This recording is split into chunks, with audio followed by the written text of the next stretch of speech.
to episode 317 of the Brew podcast. As you can tell, that's not JT. I'm joined by the Better Matt. Better Matt, say hello to the people. Hi guys, how we doing? JT, once again, this time he's fighting aliens from a boat. That's awesome.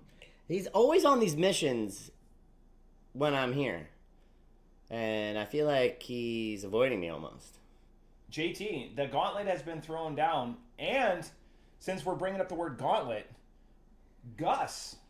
Oh, yeah. Gus, pick a Monday. He's hyped. He's ready to go. Come on, Gus. We just had a face-to-face. Sarah also. We just had a Saturday. Face-to-face on Saturday, this last Saturday, and Gus invited the Brew Crew podcast down to the Barrel House on Monday.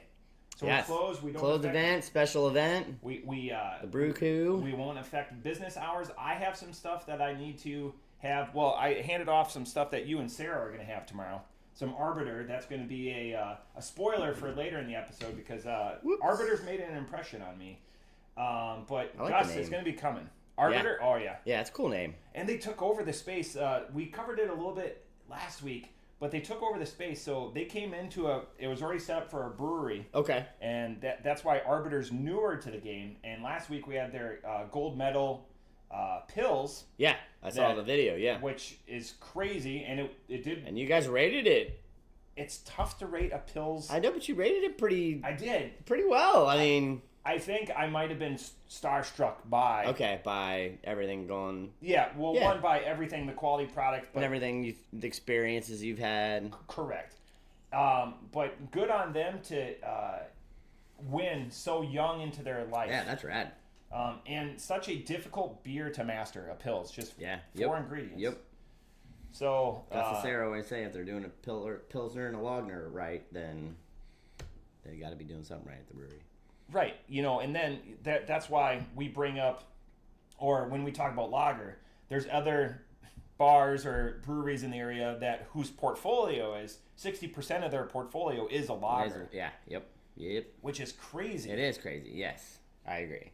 But what's your feeling on having something that basic or pedestrian or whatever? I'm not trying to ostracize because there are those groups. I mean, there's definitely those groups that do, but I don't know, as I'm drinking a Pils right now. Right, yeah.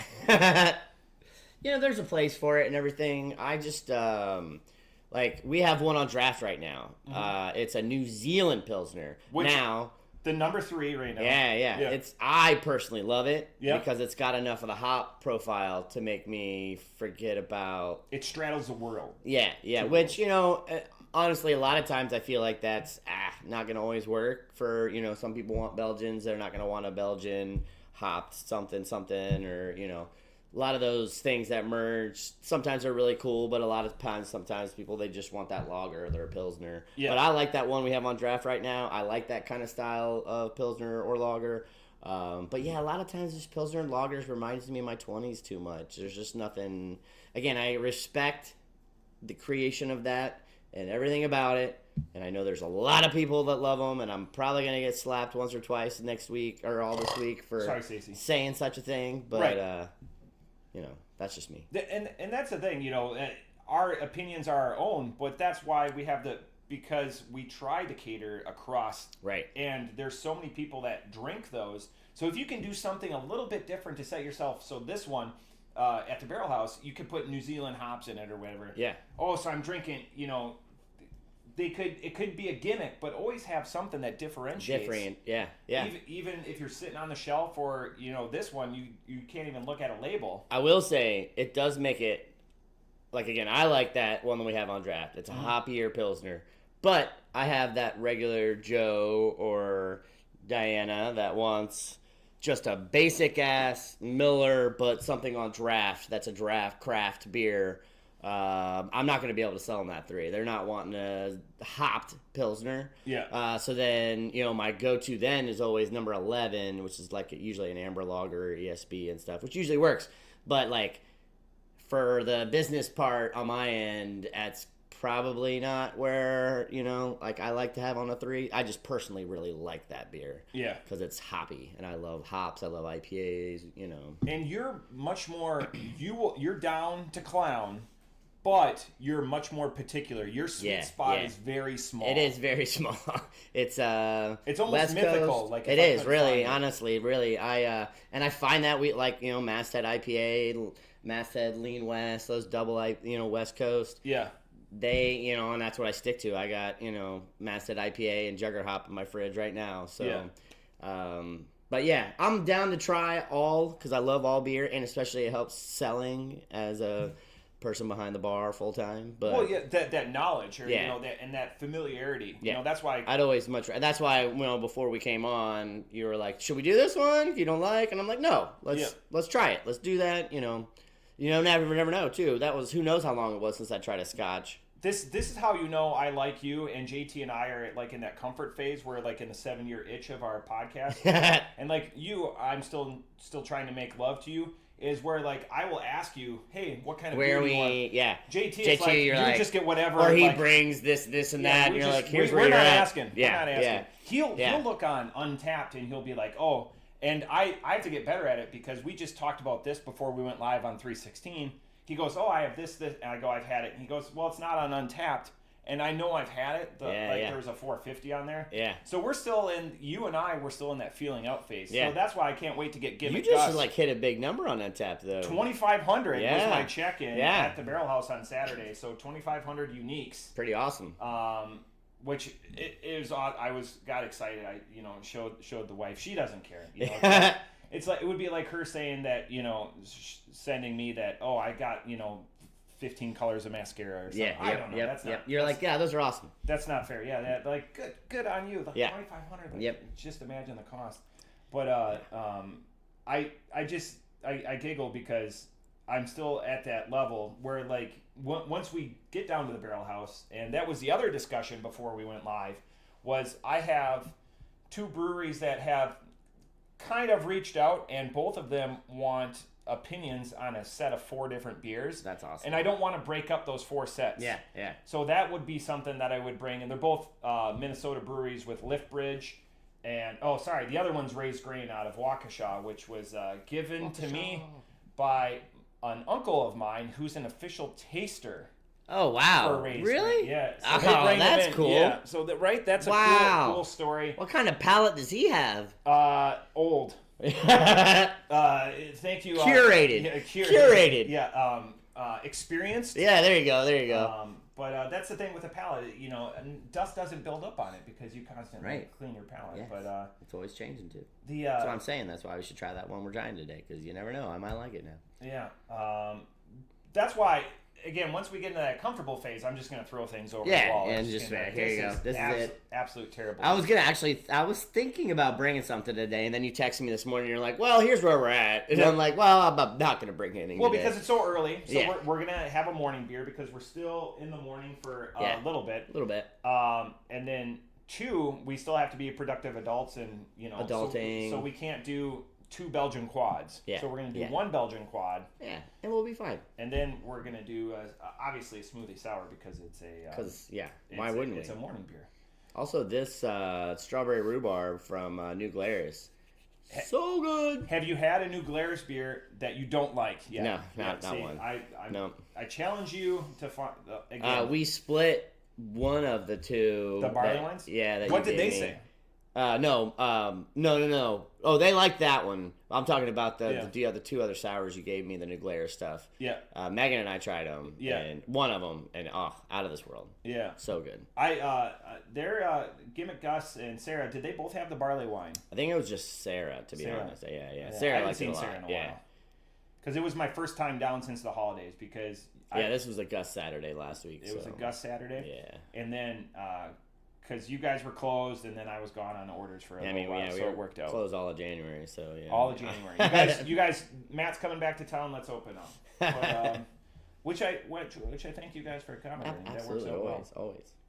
The one beer news thing that I have to talk about is Linings. I wanted to do a follow-up because I haven't been in place.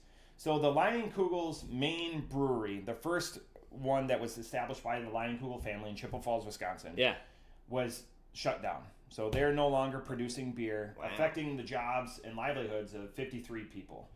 they have the Liney's Lodge, which has a lot more people there that work there. But part of doing the tour was going and seeing live beer production. Yeah. So they cut it back to one shift. And Molson Coors, whatever, Liney's knew what they were doing when they sold distribution rights and then they sold creative rights. But the family always had a say in some of like their bespoke beers. So the brothers understood what that meant to the community. They offered to buy the brewery, not just the building. They made an offer to Molson Coors and they said, yeah, no thanks. So rather than have it, because they would have reopened it like. And now they own it and they just shut all of it down. They shut it down. So, but right across, so they're not going to close the gift shop and the Liney's Lodge. It's an awesome place. It's the place to go. So they can still make that money. So they can still make that money, and then they have a small like a 2-barrel line or whatever. So like if you and I wanted to go brew something, you could go home essentially home brew, but at a production facility. Yeah, I think Fifth Street used to do that, or maybe they still do. I don't. They used to rent out their lines. That's how Nor in particular started. Okay, yeah, and then a friend of mine, Ashley, he's brewed there, and then another friend, Tom, he also has brewed there. I know that, but I also think that was also in association with the brewery. So yeah, when they were starting and they were selling opportunities or whatever, that was a big thing. So the family, Jake and his brother did reach out and say, hey, we'd just like to buy the building. We're not going to produce Leinenkugels or whatever. And they said no. So I don't know if they have an idea for that. They'll sell it to another brewer, because there's a couple Western Wisconsin breweries that do well. Oliphant, I'm looking at you. That do quite well as far as, and then Brewing Project, obviously, Eau Claire. But it's interesting to see all that. Yeah, because and granted, it's Leinenkugels. It's a much more big name. We're seeing the Rolex name back in the craft beer industry. Mm-hmm. I know you're seeing it from the business side. Yeah. But the selection, I feel like some of the smaller guys are getting whittled out a little bit. They get whittled out, and then these big names buy them, and then sit on them, or maybe. Well, like we saw with Ballast Point. Yeah. And InBev got their ass beat on that one. They bought it for $1 billion, and then they sold it for a year later for $350. Yeah. Take that loss. Yep. Exactly. Crazy. I get mad when I lose $7. Right. Exactly. Like $700 million. That's why I don't do casinos. My parents, my dad, and my stepmom, they go all the time, and I enjoy my money too much to just go throw. And if I had way more money, I would I'll go blow some dollars on that. But I don't. My parents are always like, well, you go there with a certain amount that you're gonna lose, and I'm like, no, I don't. That doesn't sound fun to me.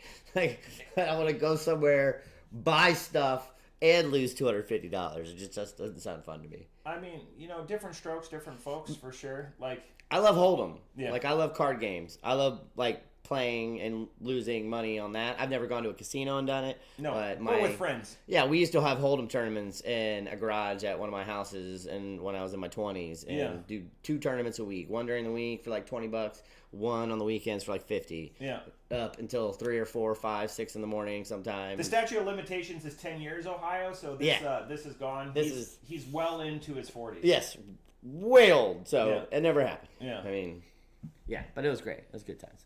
I never got any invites to those games. Did Gus get invites to those games? No, I didn't know Gus. I've only known Gus for about 12 years. He's elusive, that Gus. He is very, It's all like those, that band. He's his drummer, mythical drummer creature. Stuff. He is a mythical creature. That is a fact.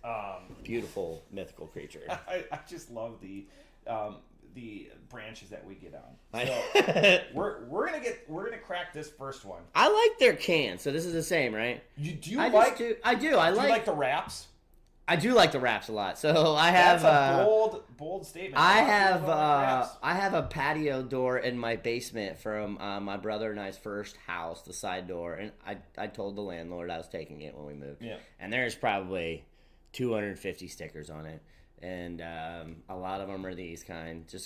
Oh, so not like stickers, but like you peel a label. Oh yeah, and I peel them on fix and them throwing them on stuff. And now it doesn't always work. They're not as and sometimes I'll put adhesive. Yeah. Yeah, sometimes I'll put white tape over or Scotch tape to get them to work so out. So it looks professional. No. Yeah, absolutely. Of course. It's just going on a patio door in my basement. Yeah. So, and I've also had a coffee table that I did it once too. That's also still in my possession because I used to sit on top of my dog crate. The gimmicks that I really like, and there's one behind you, is taking all like the beer toppers. Those are cool. And like doing So if you ever need some, I have a 5-gallon bucket filled with ask those. Sarah about bottle caps.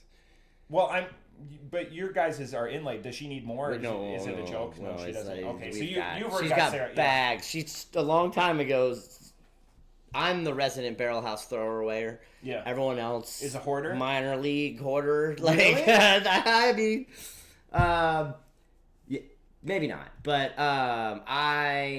for years that I've been collecting all of the bottle caps for Sarah, and maybe not 100% of the time. Yeah. But a lot of time.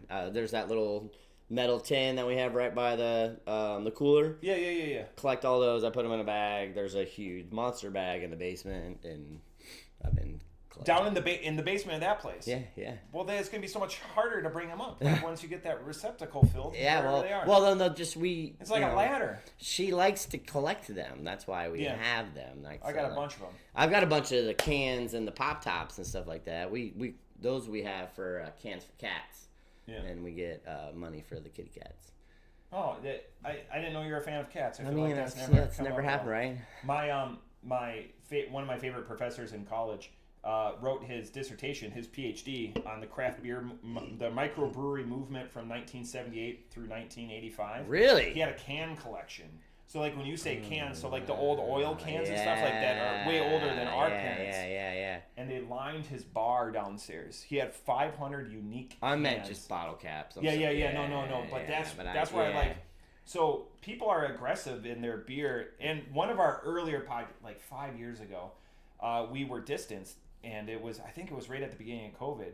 And I found, like, a beer memorabilia website. Okay. And I made the other guys guess on like how much like that was these up things, for auction for you. Because I love all that. The original owner they were up. If you look in the singles section of the beer at the bar, up on the top where now we have the Utopia remnants, the leftover bottles, and other bottles that the bar has gotten since Gus and Sarah. Did I ever tell you I offered Sarah money for that and she said they weren't going to take it? Well, we've done really well selling the two of those in bar for an ounce for $20. Yeah. So I mean, if we can keep getting them, that's pretty cool. But anyways, up there in that top area, we had a whole bunch of empty cans. Yeah. And those all came from Jeff, and he collected them forever. Also. There's just so many cool stories, and with the cans in different styles, and super inefficient. Now cans you really have. I mean, you have oil cans, you have the 8-ouncers, you have the Red Bull cans, as I like to say, pints, 12-ouncers. So you like them without the wrap? I prefer them without the wrap, but it's minor. Yeah, it's like a 95. Like, I would rather have just a solid can. Okay, all right. Now, if I could get a bottle with a cool label that somebody affixed, like, let's say 168 labels in a 4-hour period, that's really cool, too. Yeah. And they have, like, secret messages behind them. I do find it, and I think it's just because I've been ingrained in doing it this way for so long. Yeah. The fact that everything's getting put in cans now, like crazy barrel aged, crazy, like the anchorage that they have in a can now, like. Why do they wax right? Why do they wax the bottom? It's just part of this, because they wax everything. And originally they just waxed the top but then they had hella problems with that getting them open. And then so they do the upside so that way they can still open them and everything. But that's just everything they do is wax tips. So. Because I think it's Deal with the Devil. I have a couple of those cans that I bought from you guys. Yeah. But the bottles, like, I don't know. I'm just used to those big, cool, barrel-aged and those kind of random Belgians and stuff being in bottles. The reason they did it is a company I used to work for, Ball. Ball came up with the liner. So none of the flavors. So like you used to have a can and you're like, that came from a can. You can tell. But that liner that they put in there now doesn't. It leaves it leaves the two separate membrane or whatever. Yeah, that's see, that's knowledge that I didn't know. so Thanks, man. that's why awesome. like ball stock for the longest time did really well because it was proprietary. They own that rights to the yeah. So like you can look on cans and I've definitely been able to notice for a while now that the cans are. That's a Crown brew. Yeah, most of them are ball. Is this one ball? This is a wrap too. Nuclearis for the longest time was bottle only. See, they're not going to have them on the wrap. It's got to be just on the can. Okay. Because it covers it up. But anyways, you'll notice. But yeah, that's the second other. Ball does like 86% of the cans in the country. Damn. In the aluminum industry. That's crazy. Learning something new every day. Beer number 1. I'm excited. All right, let's do it. This is after I found out that between bourbon and Scotch, Better Matt would always choose bourbon. I picked a Scotch beer because there's a set of 4 of these. There's a brother sister in this, and this is Quatre. This is a Benriach, Benriach,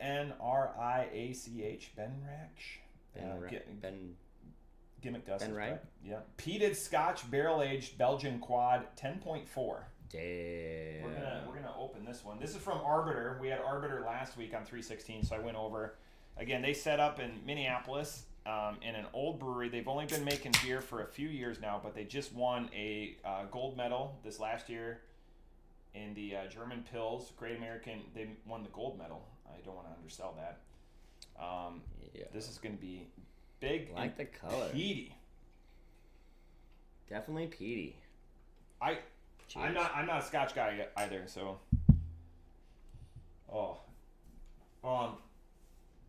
This is. That's delightful. So the peaty's all on the end. Definitely on the end for me. Is that? Ben Reich. But that at the front though is so delicious. See, that's the thing. So like I didn't have a beer I didn't like and I gave Better Matt and Sarah a cold IPA from Arbeiter that they're gonna be able to enjoy at their leisure. Did you guys talk about cold IPAs and? We have with Svil. Svil went over the science. What do you know the video was by chance? Because I'm gonna go back and look at it because I want to hear what he says about it. I will look up because it was one of the beers that she chose in the advent calendar. So I'll let you. Sarah and I have, and maybe even Gus too, but I know Sarah and I have countlessly talked about cold IPAs, and there's another one too that you really like. No, so like we think it's just total gimmick. Yep. Have a gimmicky, exactly, yeah. At least you know because you couldn't do a cold IPA extract. Yeah. At least you know you're not getting an extract beer. You're getting a hopped beer. Yeah. A live hopped beer. Yeah, so I am really excited. I mean, and it's not to say I don't like any of the cold IPAs. I just feel like it's something that they made to help sales. With whatever business whoever's business it is. But I'll have to watch Phil's video to get an idea of the definition of a cold IPA.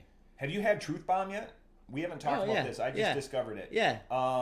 So Truth is my standard. Is it in the mix pack? I bought them single. I bought a 6er of them. Well, that was my problem with Knowledge for the longest time. Knowledge was in that 12-pack. And you'd get 3 beers. That's the one we were talking about. We were talking about Knowledge. Yeah, Knowledge is the Imperial. Mm-hmm. Truth Bomb is their double.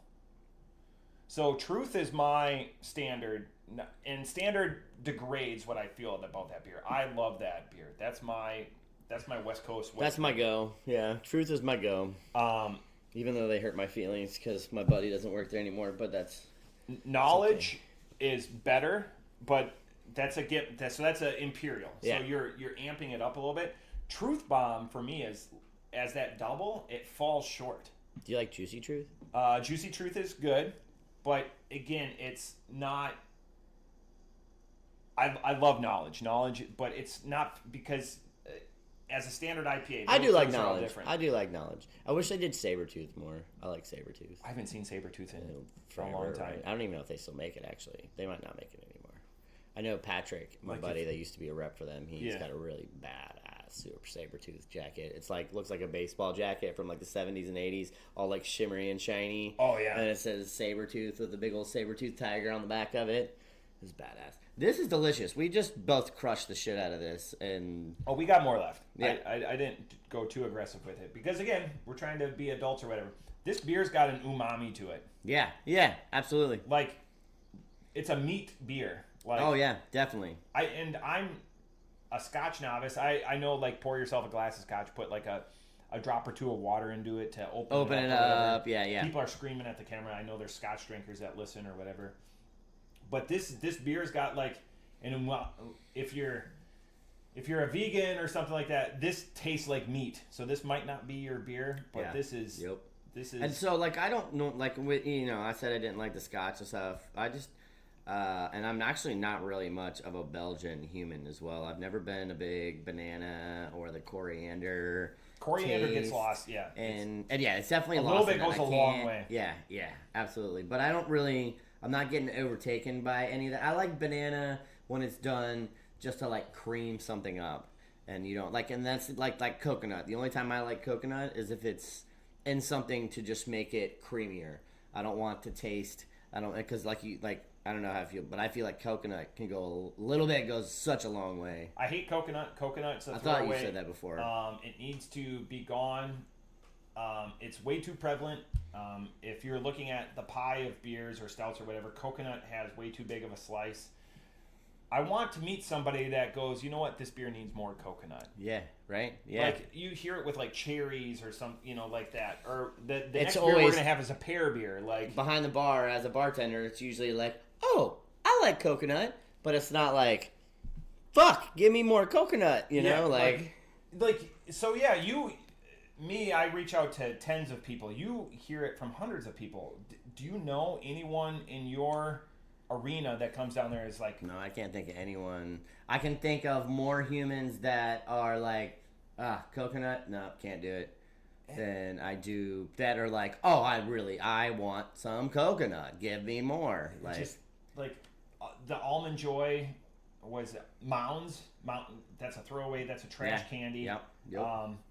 The other thing is, but the macaroon BCBS this year, the two guys that are always there standing on the edge of the bar. They're like, oh, Brett Christian. Yep. Yeah. They said, and I was like, I don't like coconut, and they're like, don't worry, you can't taste the coconut, and lo and behold, you can't taste the coconut. Yeah. And it was not present in the beer, but yeah, coconut is becoming a lot more prevalent in the fruited smoothie realm too, because I think they use it as a substitute to like a milk solid or whatever. Yeah, absolutely. To amp up the creaminess on it. Amp up the creaminess, but take it down. I could be really corrected wrong here, but I'm only saying this because the amount of usage. I'm assuming it's a fairly cheap product for them to. I'm assuming, right? Because it's getting used like it is.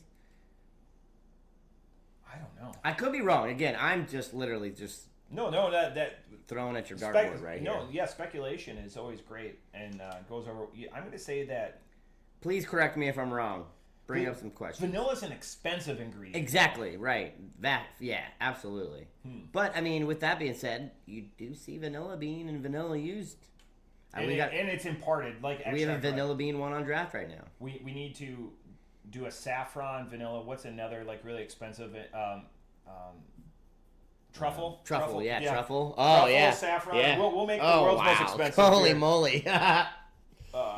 We had a truffle stout on a couple weeks ago, too, actually. Stout? Yeah. But before the holidays, because you guys just opened up. So, yeah, exactly. Okay.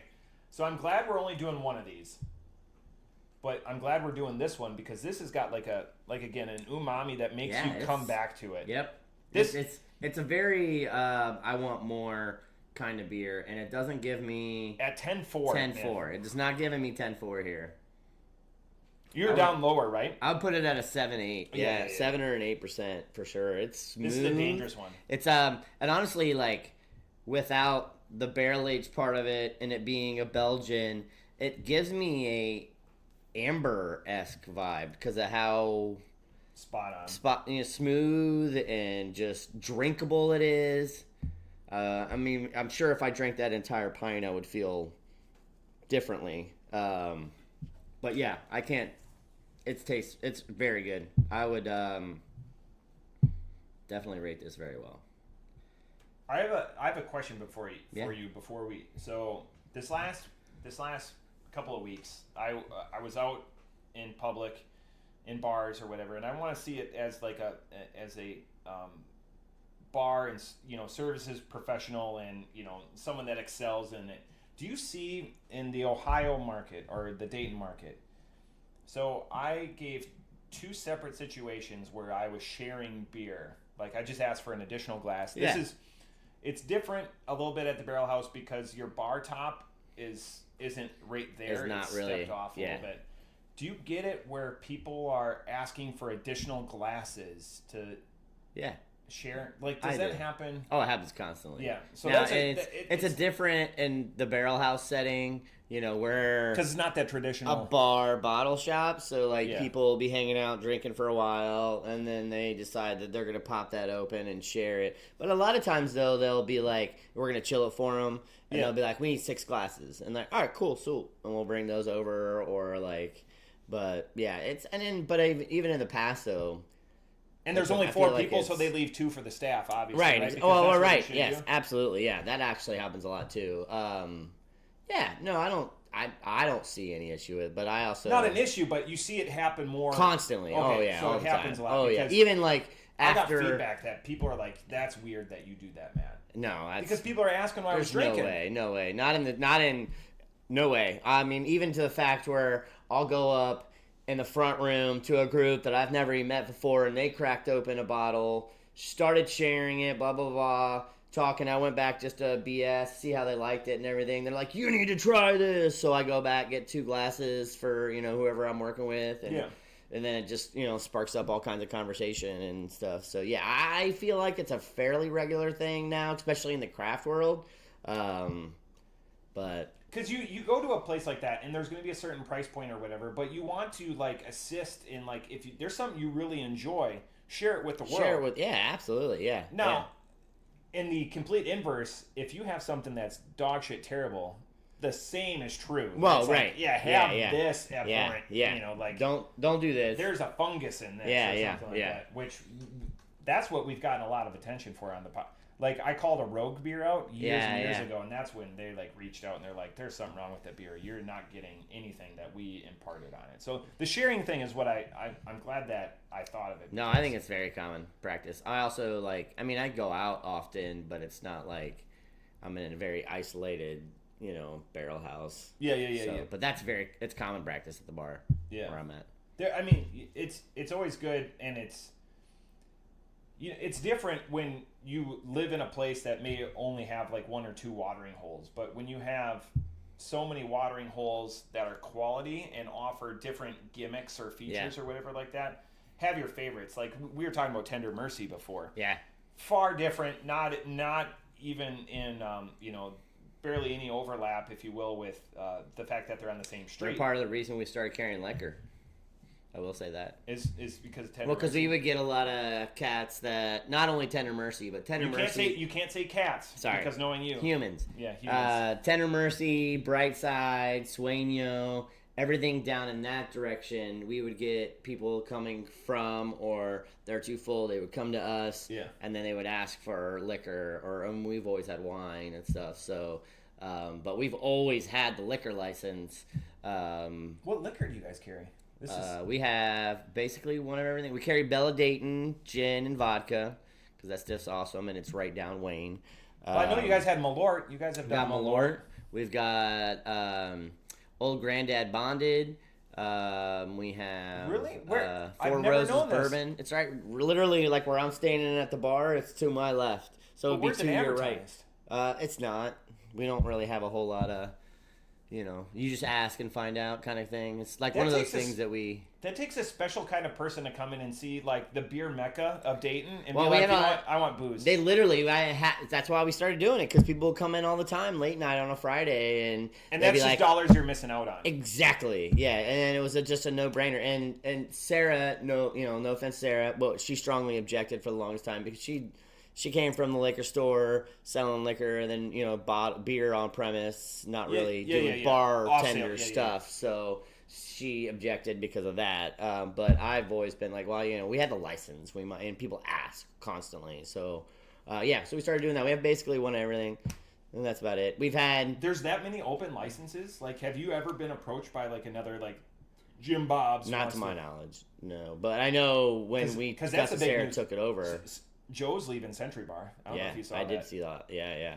That's a beer podcast, not a bourbon, but and that's like why a lot of people, when they sell or they leave places and everything, the people don't even want the brewery or the bar or the business. They want that license. They want whatever liquor license or beer license or whatever that is that comes with that space. So, I love talking about licenses because back home in Wisconsin, these are like stick fighting. The premier state of drinking, drinking to excess. I look back because I'm always trying to look at something I can do to get back home, to get back into the Eau Claire market. And a bar that not too far from where I grew up, within a mile, they were selling, and it's a bar with an apartment up top. It's a converted house. A tavern, if you will, a dive bar. Yeah. And they were selling, and they were asking $330 for it. And I called a couple of guys. I go, hey, let's band together. Let's do it. We can do this. We can. I wish we had somebody, like you, like a Sarah, like a Gus back home or whatever, because it would have been whoever was managing it has to come in with that knowledge, and no one comes in with that knowledge. Right. And so we explored it, looked at it a little bit, and it got bought out by a company that was expanding a musical festival ground because they wanted the liquor license. I see. Now, because they didn't want to lose that neighborhood, didn't want to lose that commercial spot, because that was, and they have a volleyball court and stuff like that, and that's big. They granted a one-time exemption. They've done this like 7 times in the last decade.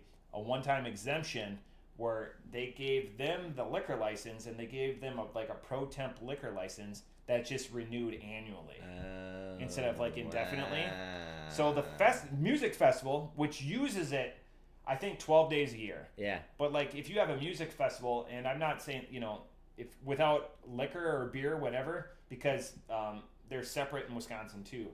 Okay. And it's a density thing. You can only have so many within. And this is blue laws for you, yeah. Yeah. So they gave them, but the place that got it, they get theirs indefinitely. The one that they issued to the new owners of this tavern that we looked at buying, it's renewed annually. Wow. Yeah. Damn. To get that tax money. Yeah. And again, it's like it goes back to like weed or any other thing. Like tax the shit out of it. People will come and use it as a source of income to pay for good in society. Mm-hmm. So, but we looked at it. Obviously, I didn't get it because I'm still having this, but I just enjoy dive bars. Yeah. There's just my favorite thing. Like you can go to the most stainless steel pressed and stuff like that. There's Cheers no character. is one of my favorite shows. There's no life. Oh yeah, we're men of a certain age or whatever. Like I grew up, trivia questions with like Norm and stuff like that. But, Yep. Oh, hilarious! And Woody Harrelson, by the way, last night was on 50 years of SNL. Oh he yeah, was in a skit. I did not watch it. I need to rewatch it. I haven't seen. Saw a whole bunch of stuff about it. Yeah. What'd you think? I watched the first 3 hours and it was good because what's your favorite? I asked this on my Facebook, but what's your favorite reoccurring skit in SNL history? Can I give you time to think? Yeah. Mine is the Roxbury guys. Yeah. I just like. Yeah. Reoccurring because I had multiple people that said Cowbell. Cowbell was a one-off. That's not a reoccurring. Cowbell was a one-off. Cowboy's great. What's the is it Farley down by the river? Is that SNL? Yep. Yeah, so, that one. Matt. Yeah. So that's a reoccurring skit. Yeah, that one. Chris Farley also from Wisconsin. Yep. So really? Rest in peace. Oh wow, I didn't know. Actually, just outside of Madison. Yeah, that's definitely by far. Or like Jim Carrey, because he was on there too, wasn't he? Or was he on? He was in Living Color. Yes, Living Color. See, I'm thinking of a skit where he's on fire and he was like the firefighter and That's stuff. Fireman Ed. Yeah, in yeah, Living Color, yeah. Okay, so that's what I'm thinking there. But that one was great. Early '90s, and he had the jacked up face or whatever. But he did a Roxbury skit with. He was the third brother. The Roxbury stuff's great too, though. That they did a lot of crowd work, which SNL doesn't do a lot of crowd work. Everyone in that crowd was famous. Like the concert, like they brought back Nirvana. Oh, really? They had on Friday they did the 50 years of SNL music. Oh, wow. So they brought back Nirvana. Obviously, it's not Kurt, but they brought back right. Pat Smear, Chris, Dave Grohl, and then for the singer they brought Post Malone, which he is weaving his way in and out. He's like Jelly Roll, like they're involved in everything. Yeah. All right, that'd be kind of cool. He's a big wrestling fan. He's a big Magic the Gathering player. It's yeah. tough for me to hate on it, but that we have those. If he was a craft beer guy, me and Post Malone would be bros. But he might be. Yeah, he could be. Let's hear Post Malone tell us. Yeah, Post Let us Malone. know. God, he bought the most expensive Magic card cash, $2.6 million. The one ring. Yeah, holy moly, $2.6 million paid for holy in cash. Moly. Guy drove it across the country to get it to him. Wow. They only made one. Yeah. That reminds me of Funko Pop collecting.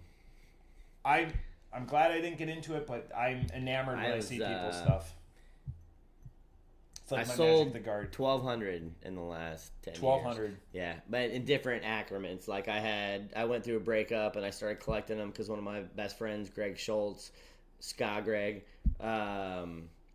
was a collector, and we started hanging out and got into it there. But we would go to festivals and stuff. And I have a Funko events. Pop. It used to be up there. That's why I was looking. I have a Hellboy Funko Pop. That's Oh, nice. One I own, but... So yeah, I had a bunch. So there's two at the bar. There's a New Belgium one, the Voodoo Ranger, and then there's one that someone had custom made for me, and it's actually me with a cat and locks and everything. They don't even know you. Yeah, right. It's like, that's weird. That's probably the best customer. Do they still come around, that customer? Oh, that's not good. We'll edit this out. Edit this out totally. We don't edit anything. I have a really bad... The best part is it's going to be Gus that can gave I? it to you. I'm just going to go ahead and You have a bad memory? Oh, no. I have a really, really awesome... Like, Matt's has an awesome memory joke here for you. So, I got a Rheingeist holiday sweater one year. Mm-hmm. And the next year... Mm-hmm. I hadn't worn it the year that I got it. The next year on Christmas, I wore it. Awesome. It's blue and gray, Rheingeist. Yeah. Super cool. Wearing it all night long. I'm telling everyone at the bar that Rheingeist, Patrick, gave it to me. Yeah. And as I'm telling the people... As he walks wearing his saber-tooth coat? I've been telling this all night long to people, all night long. And I'm telling these two random guests. I don't even know who it was. And I'm like, yeah, Patrick, he gave it to me. Blah, blah, blah, blah, blah. There's two guests behind him. One is one of my great friends, Laura Blake. And I don't remember who she was standing next to. And she chimes in and goes, I bought that for you when we were at Rheingeist last year. And I was like, oh, God. I mean, oh shit. So yeah, that was a good moment in my memory in life, and I still get cracked on for that one. But it's some of those like negative reinforcements, like the immediacy, and that's burned into your psyche for the rest. Oh of yeah, you'll yeah. It'll never let go. You'll be on your deathbed. Every time I put it on, I'm like, Lord Blake, like. God, it's just and. In that position, Laura's not wrong. No, not at all. No, not at all. Yeah. I was adamant though. Like I thought for sure that this had happened, and it surely didn't. So, wow. Sorry, Laura. You're the guest. You have to go first on your thoughts on the Arbeiter Quatre. Man, I'm gonna go 4.5. It's fantastic, and there's you get the peatiness, but it's only on the end, and it's not like aggressive. It's not overbearing. It's smooth as hell. Like I was saying, it almost gives me, and I don't want to like, not to say this isn't good or anything, but it gives me that amber smoothness. It's just so velvety. It's so easy to put down. It does have the banana, a little bit of coriander, but it's not aggressive enough to put me out of it. Yeah, 4.5. Great. You have a far better palate than me. I don't get any banana, and I don't get any coriander. I just get like an umami, like a savoriness to this beer. It's savory, yeah. Savory as hell. It's like almost like a soy sauce, like worship. Not that, but like you put that into cooking because it makes you want more, to crave more. Yeah, and it's a craving style beer, for sure. The sad thing is Arbeiter, I just finally discovered them. I only get to go up there a few times a year. They're firmly on my radar of breweries that I just want to keep checking out. Are they self-distro? I don't know. Right. That's a business question. Arbeiter, let us know. Barrel House. We buy beer. I link them. I link all the breweries or whatever. But I talked to the staff there, was fantastic.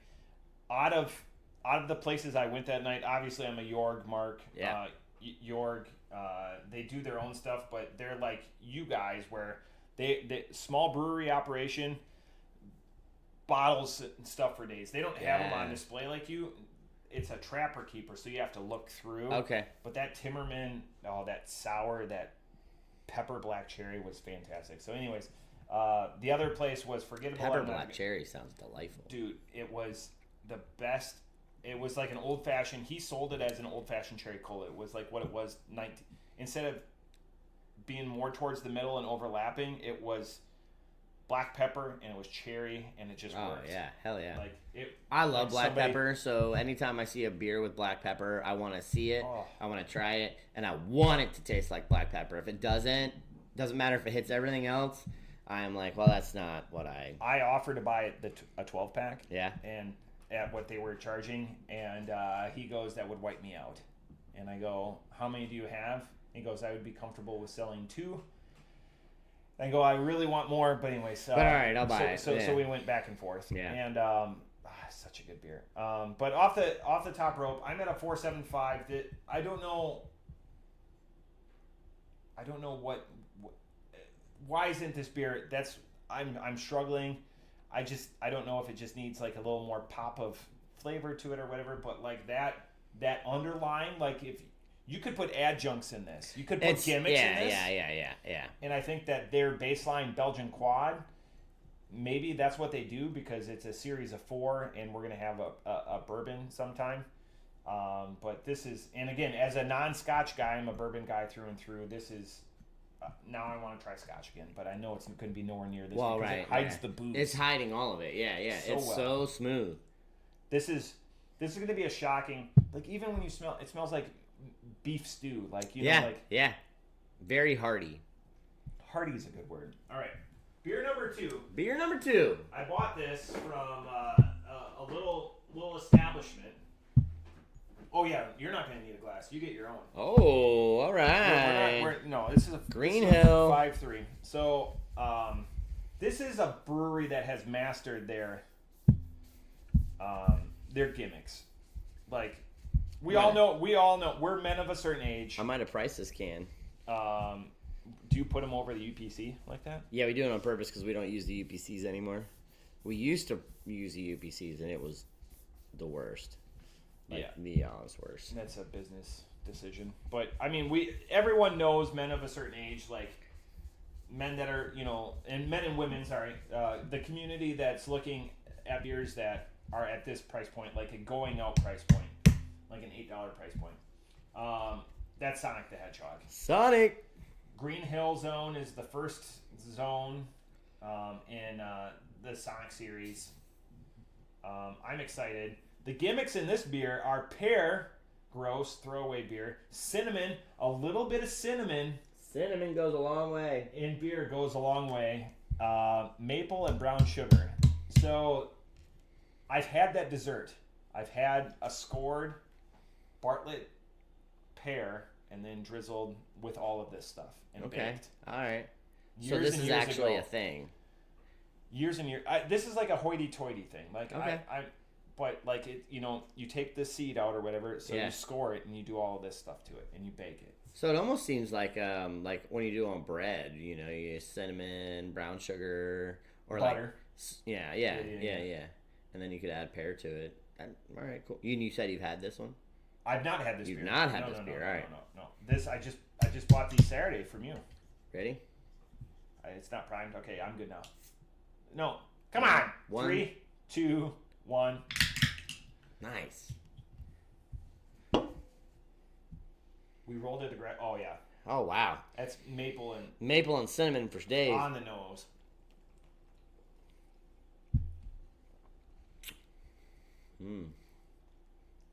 Oh man. Brown sugar too. The pair there. Okay, you put a cinnamon, maple, and brown sugar. The fruit that you put in, it's gotta be subtle. Yeah. It's Pear is a throwaway fruit. I bought this because I bought because one, I have to commit. It's why I don't do flights. It is this. It is this right here. Everything that you see except for a little bit of cinnamon. It's $4.50. It's good. Like they're just running out of gimmicks. Yeah. Stay with because that pink flamingo beer that's available, line 13, line 14. It's almost cidery. Yeah, line 13. Yeah, line 13. That's a home run gimmick. You could make this a gluten-free guy and put it on a cider line, and this doesn't taste like a morning beer to me. Yeah, right. Even with the maple and brown sugar, which elicits like breakfast. Yeah. Yeah, I don't want pancakes with this. No, that's doubling down. Are you a pancake guy though? Oh, I love pancakes. Oh, we brought that up. I think we brought that up at. Yeah, did you get pancakes at Ugly Duckling? I don't. No, I'm a savory. So I don't guy. like their pancakes, to be honest. I love the Ugly Duckling, but I'm okay. I take that. Wow. I liked them. They're good. They're not that, but I don't like them as much as the rest of the community gets hyped out about them. And Boof, I love you. I'm sorry. Your Ugly Duckling is incredible. I eat there often. Brad's hash is the shit. I love it. But yeah, they do something with applesauce in the pancakes. Yeah. That's their vegan pancake. Yeah, and it's good. It's good. It's just not. It's grittier to me to taste like almost. Well, that's like a home style pancake as opposed to like everyone's used to like these like a buckwheat. Buckwheat pancake is a grittier pancake. Yes. I can go deep on breakfast knowledge, but I don't. My favorite pancake or waffle is this is how optimistic or lazy I am in life. My daughter sometimes will eat waffles, and my wife will always make a pancake on Saturday. Like she makes one with Kodiak. Yeah. So here's my pancake. If my girls leave a couple of bites of waffle, I'll eat that up because kids' food is delicious. Or because I'll make like eggs and bacon. Sorry, Stacey, I don't want to dirty another plate. Oh yeah. I'll just put the eggs and bacon right on that. Yeah. That syrup. What kind of egg? What style egg? Sunny side up. Sunny side up, 100%. You gotta have the dippy guy. I grew up on a dairy farm, and cereal was like our treat. Yeah. Eggs and bacon and sausage every day, and I miss that. And when I go and visit my grandma, she'll ask if I want eggs because she has her little, and she fed all the my grandpa, my father, my uncle, and my 2 aunts, like just this little egg pan. Yeah. Amazing every time. That's awesome. So many memories. I'm getting better. Yeah. I'm getting better. It's not good though. It's still not good. But and we eat a lot of eggs in the house. All the girls like scrambled. Scrambled is the worst kind of egg. Oh, deviled eggs, by the way. I love deviled eggs. I had a deviled egg at a restaurant. It had fried shrimp on top. Ooh. What a texture pairing. Cream, crunch. Yeah. Okay. I could do that. Pop of I could do that. That's something I can't make though. I can't make deviled eggs.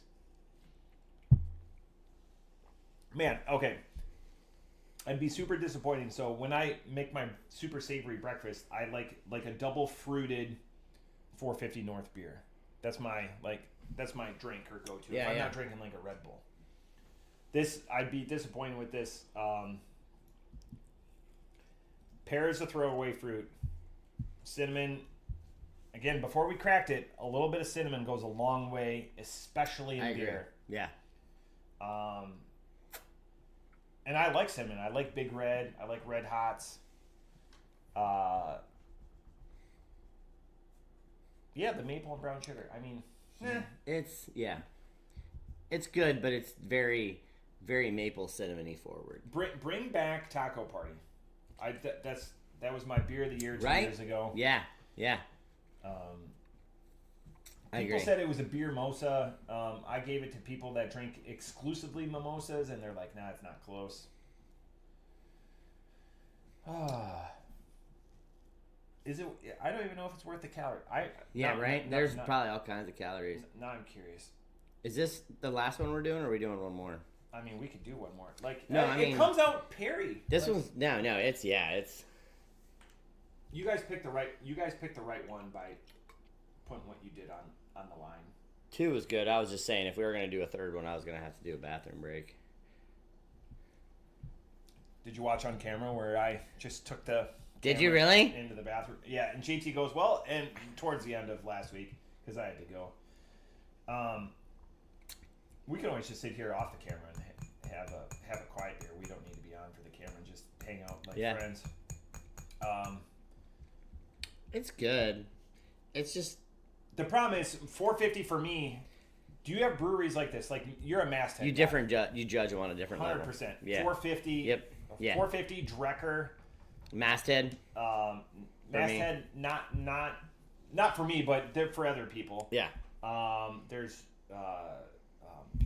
three Floyds. I'm doing it. Yeah, no, that's fine. I I can carry it. Talk it out. I'm here.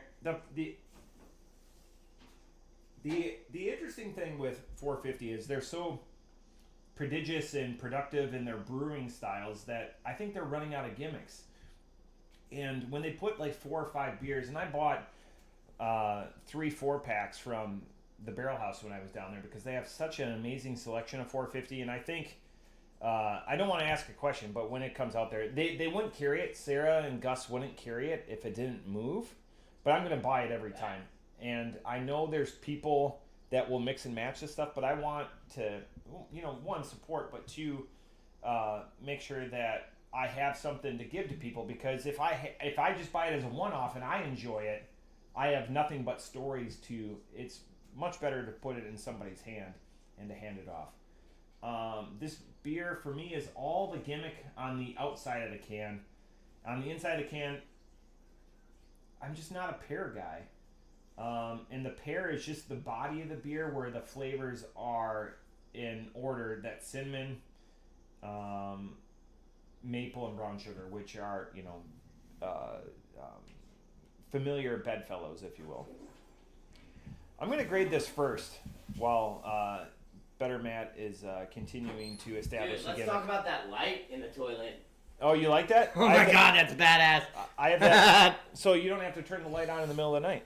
Sorry, Brew Crew. No, that's fine. I wasn't gonna be able to speak anymore unless I went and did that. So. No. That's I've got a toilet light for you. You can take it. You can take it with you. Really? No, seriously. Oh, really? Not a used one. Like a right. Yeah. No. I'll definitely use it. That's cool as hell. Yeah. Because then you don't have to turn it on, and it's something to you don't help need you out light. with your partner. Yeah. So you don't. Don't wake anybody mess up. up the floor when she goes and sits down. That's awesome. Yeah. So I agree with you. The pear is throwaway.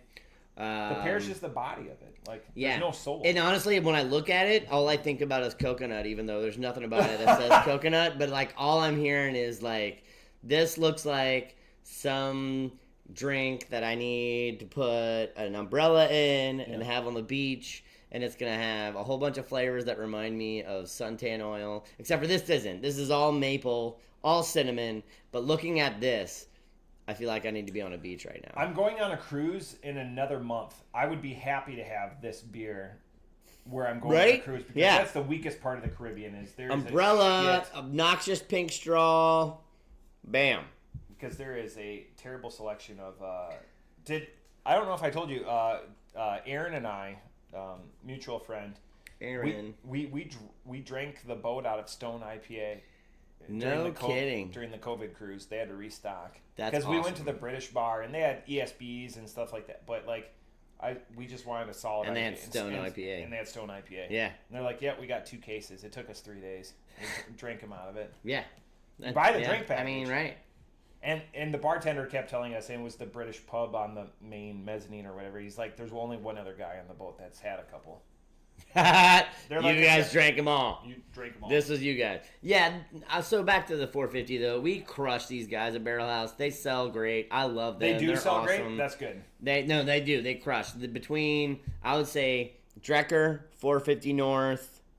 I see a little brewing project. They're starting, it's... Brewing Project, they're always great, but we don't see them as much. No. I would say Brewing Project is probably number 3. Okay, I lie. I would say Prairie is number 3. But they're like traditional sours. They're not fruit smoothie stuff. We sell a lot of Prairie. Prairie's got a wider... But they do a lot of barrel age, good stout program. They've got, have they been open the longest out of the 4? Ooh, Prairie's been open for a while, haven't they? I feel like that's a name I've known for a long time. Yeah, I mean, their bomb artisanal stuff has been on the market. We've done all 4 of them. I think it goes... Well, I know Brewing Project. Brewing Project's been a decade, but they didn't start. Drecker's right there because Brewing Project is, Mi Familia. Yeah. And then 450's 17, 18, but they've been super aggressive. I think they're the high tide that raises all ships. Yeah. Because that price point that they put on their product is very aggressive in this yes. market. Yeah, yeah. And they still continue to... They're still able to, because I've seen so many that were actually a little bit more expensive than $40 a 4-pack? Yeah, yeah. But they haven't been able to sustain that, and they've kind of since backed off. But these cats, 450 is always... They've always been that upper echelon, but they've always matched the dollar amount, in my opinion. Yeah. Their dollar amount meets the ask. So, I haven't seen their $40 4-packs in a while. They're between that 22 and 28. Yeah. I mean, this is a 28, but they were in the 30s for a long time, too. So, this is... God, it's just... you're getting... This is puree. This is not, That's a double line clean at the Barrel House. Who does most of the line cleaning? So we get our line cleaning done by Jerry and his business. He comes every 2 weeks. That's an outside source that does it? Yeah. Yeah, because places like King's Table, he does it himself. So Gus used to do Ollie's place. Yeah. But they had one of the most state-of-the-art setups I've ever seen in my life. At Ollie's? Yeah.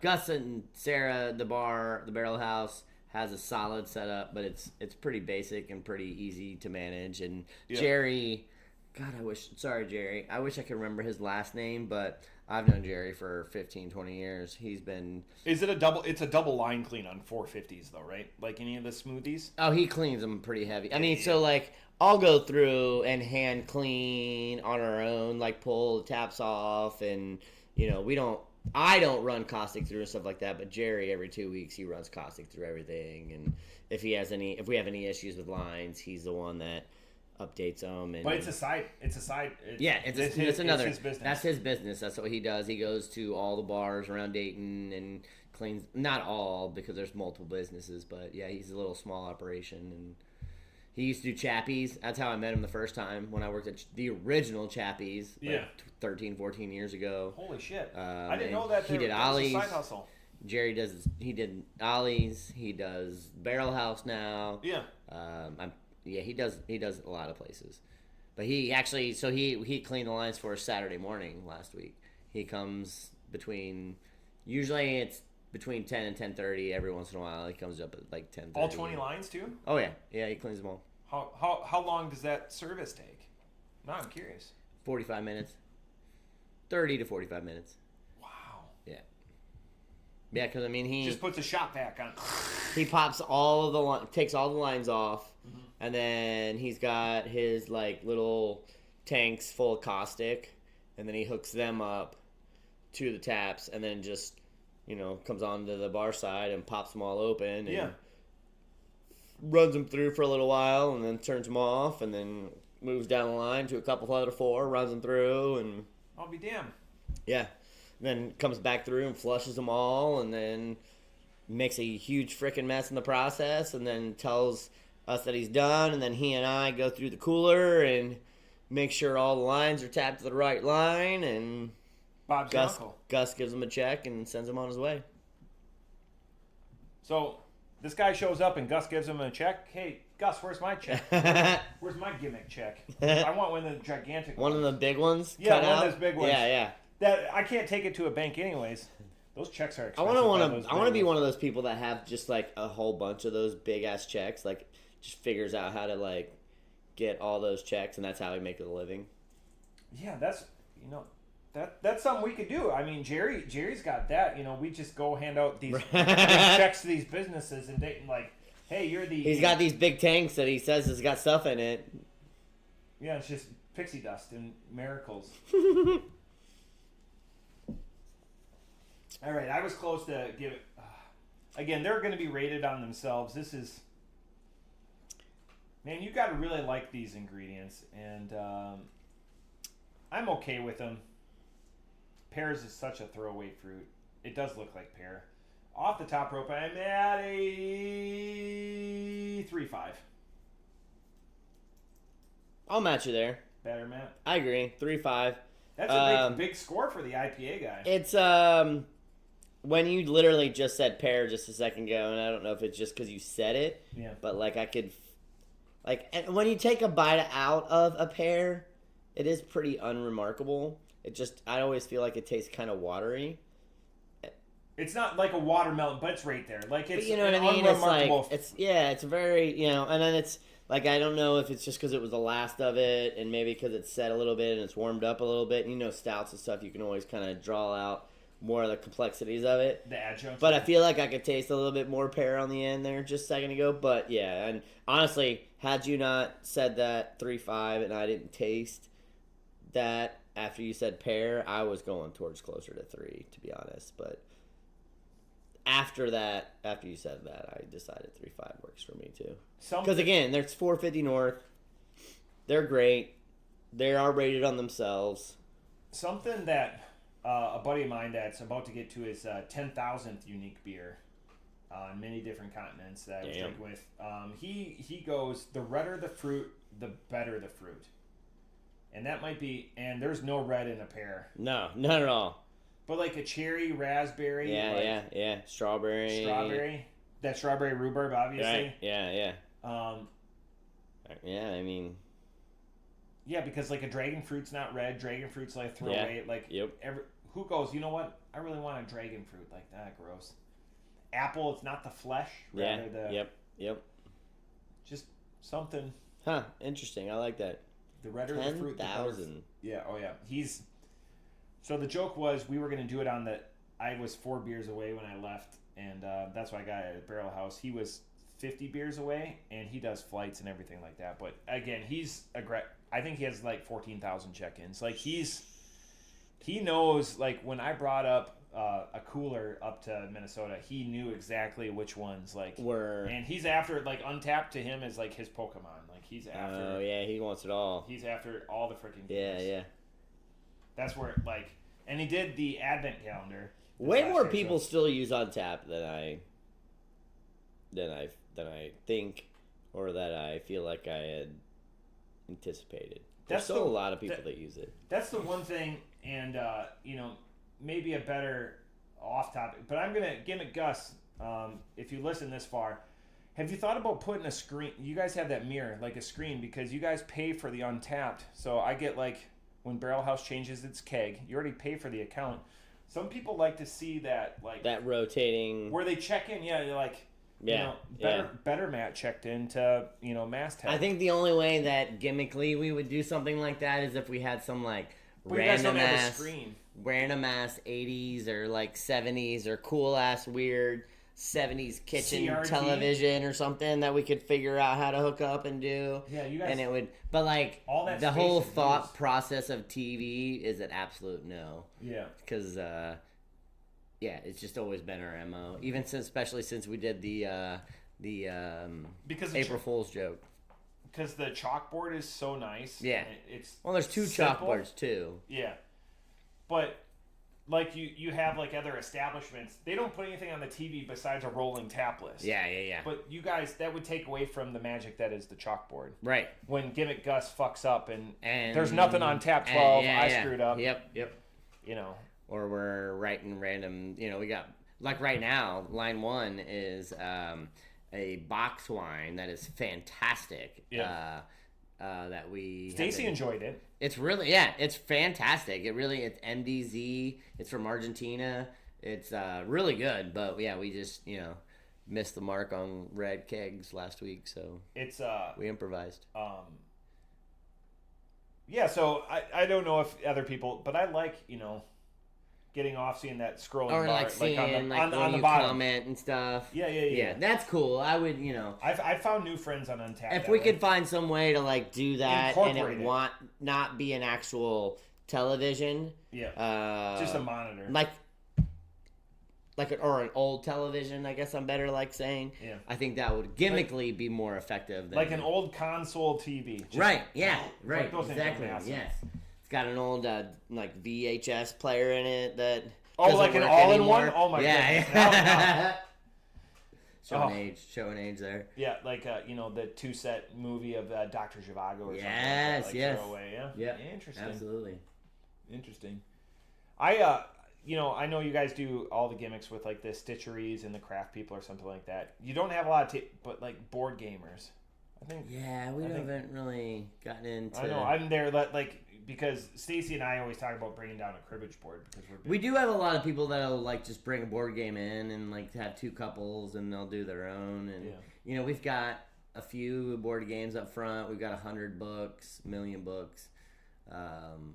Chess and checkers. Yeah. Interesting. Things to talk about. Yeah. Things. I'm loading the deck against Gimmick Gus. I'm gonna come. We're ready. It's gonna be on a Monday. It's gonna be great. It's gonna be on a Monday. You guys are gonna be excited. It's gonna be an awesome setting. There's gonna be plants everywhere. That's the thing. We're Gus told me he's loaded for bear. He's like, I have things. I go, I have things for you. Like, this is not how it works. Yeah. I'm coming with you with stuff. Yeah. No, Gus will bring some shit out. I know. I have some shit for Gus and Sarah have a wild assortment of shit. We've got to do one of the verticals from either. Stuff that you guys can't get. Yeah. So. It has to be an event where all of us have to Uber home. I feel like that's gonna be a thing. It's definitely going to be a thing, especially with all of us and your excitement wanting to bring stuff, Gus's excitement, he's going to bring stuff. Sarah's excitement. Good thing there's 2 tables there because we're going to keep all of our stack there. And then we're going to need we're going to have 1 table for conversation, 1 for backdrop for beer. It's a good thing that you say that because it's not going to be like this is the one beer, this is the other beer. No, it's going to be. It's going to be a day. It's going to be interesting conversation.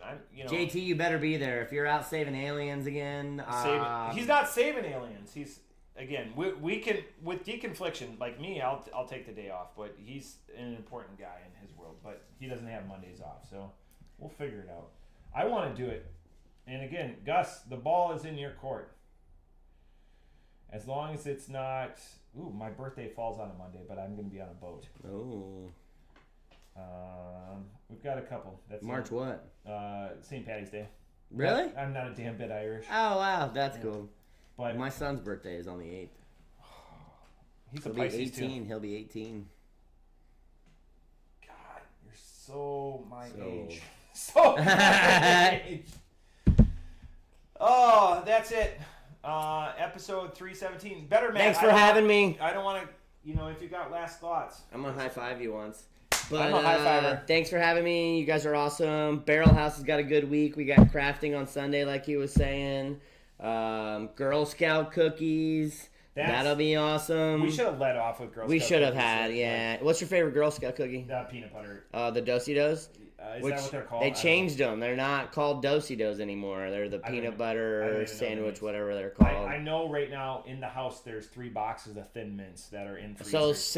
So Thin Mints, but they got to be frozen. Yep. That's my second favorite. So what's your number one? The Do-si-dos, the peanut butter guys. Yeah. I thought you were gonna say the coconut ones. No, just the sawdust ones. Like no. What are those? Those are I can't remember the names right now. Sandy's, yes. Yeah. That's it. Yeah. So Girl Scout cookies I kind of OD'd. I'll tell you a story. So we were deployed 2 years ago. This is a bonus. We would put this on like our Substack or Patreon. so deployed. One of our commanders, his wife is the leader of a troop. 17,000 cases were donated. Cases. Holy. We flew over a plane and had a bunch of other stuff on it, but like people were just coming. They're like, just fill your. Take whatever you can get. We still have them in the squadron 2 years later. Just boxes, boxes and boxes and boxes. All the desirable ones are gone now. Mm-hmm. Then it's left to like the whatever shortbread ones. Yeah, that's right. The coconut ones. Yeah, the coconut one or two. Your Pinwheel Delights, right? That's the coconut one. Yep.